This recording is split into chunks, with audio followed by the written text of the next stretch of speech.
आपल्याला देवापर्यंत जर पोहोचायचं असेल तर प्रथम आपल्याला बघा संतांच्या पर्यंत पोहोचायला लागतं आणि संत म्हणजेच देवापर्यंत जाण्याची पहिली पायरी बघा. आपल्या महाराष्ट्रामध्ये देशामध्ये अनेक संत होऊन गेले, त्यापैकीच बाळूमामा हे एक संत. बाळूमामांनी आपल्या भक्तांना अनेक संकटातून वाचवलं आणि माणसामध्येच देव पाहिला या संतांनी बघा. कुठलीही अंधश्रद्धा नाही, प्राणी मात्रांच्या वरती दया आणि आपल्या भक्तांची संकट दूर करणं हे संतांचं काम बघा.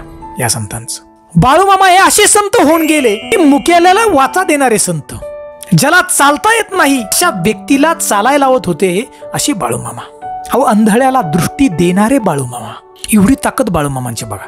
साक्षात रुद्राचा अवतार, ब्रह्म विष्णू आणि महेश हे त्रिदेव आणि महेश म्हणजेच देवादेव महादेवांचा अवतार. अहो बाळूमामांचा जन्म 3 ऑक्टोबर 1892 साली बेळगावच्या नजदीक चिकोडी तालुका अकोळ गावी एका धनगर समाजामध्ये असलेल्या कुटुंबात झाला बघा.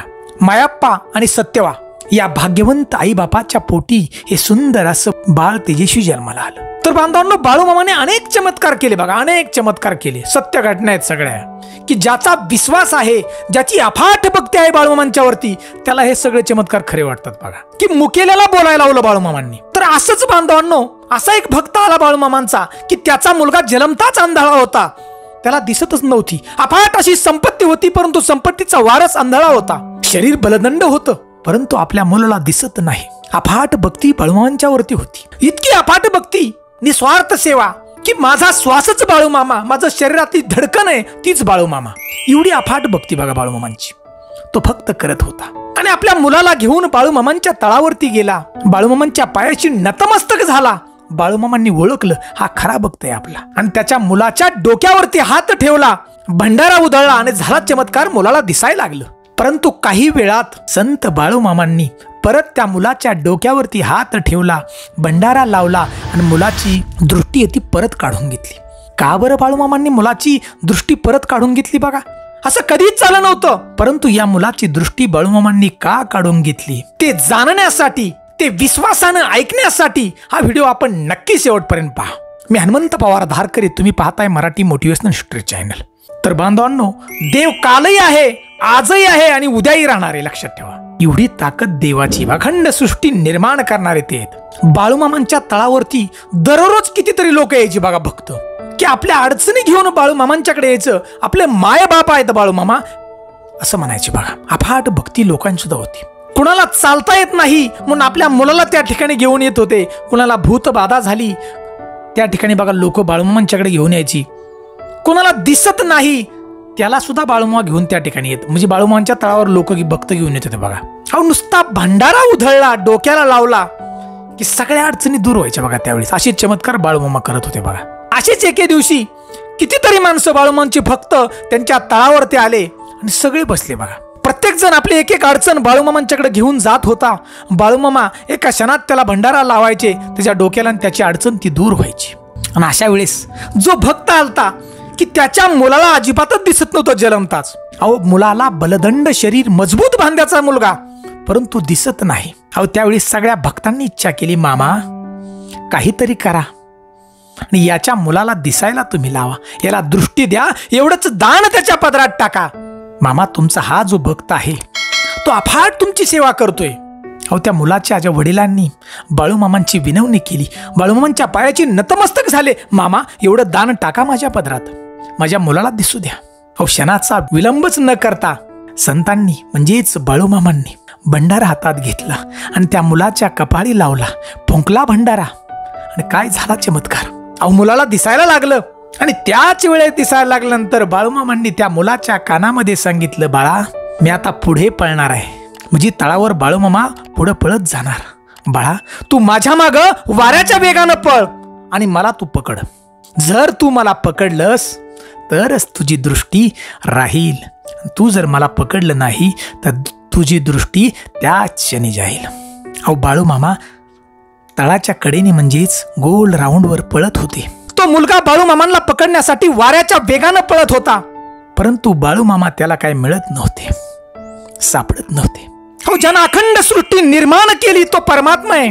ज्याच्या नजरेवरती सूर्य फिरतोय, ज्याच्या ताकदीवरती अखंड सृष्टी टिकली, अखंड पृथ्वी टिकली, ते बाळूमामा आहेत. अहो, ज्याच्या श्वासामुळे सगळ्यांचा श्वास चालतोय, झाडांची पानं हलतात, प्रत्येकाची धडकन ज्याच्यामुळे चालते ते संत बाळूमामा, अखंड सृष्टीचे मालक म्हटलं जातं. ते बाळूमामा परमात्मा कसे सापडणार या मुलाला? मुलगा वाऱ्याच्या वेगानं पळत होता बाळूमामांना पकडण्यासाठी, जीवाचा आकांत करून धावत होता, परंतु बाळूमामा त्याला सापडले नाही.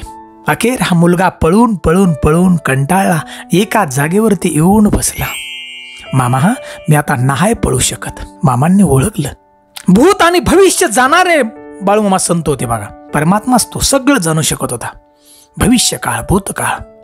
बाळूमामा त्याच्या जवळ आले, भंडारा घेतला, त्याच्या डोक्याला लावला आणि भंडारा डोक्याला लावल्याबरोबर त्या मुलाची नजर परत नाहीशी झाली बघा. आलेली दृष्टी परत गेली.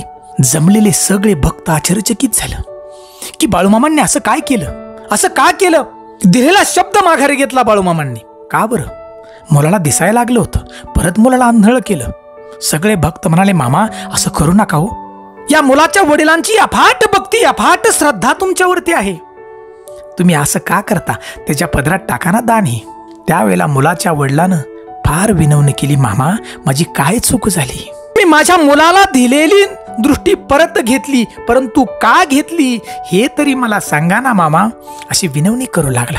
त्यावेळेला बघा बाळूमामांनी सांगितलं, ध्यान देऊन ऐका आपण, की हा मुलगा तो जन्मताच आंधळा आहे आणि ह्याला जर मी नजर आता दिली आणि नजर ती ठेवली, मी देऊ शकतो नजर, परंतु मी जर ह्याला दृष्टी दिली तर या मुलाच्या हातून 7 खून घडतील. 7 माणसांना हा मुलगा मारेल बघा, जीवांना. आणि एवढं मोठं पाप या मुलाला 84 योनीत भोगावं लागल. मोक्ष प्राप्ती याला होणार नाही. त्यामुळे याची नजर मी काढून घेतली. म्हणजे माझ्या बांधवांनी एक लक्षात ठेवा, ध्यान देऊन ऐका, की भगवंतानी जसं ठेवलंय तसंच राहायचं असतं.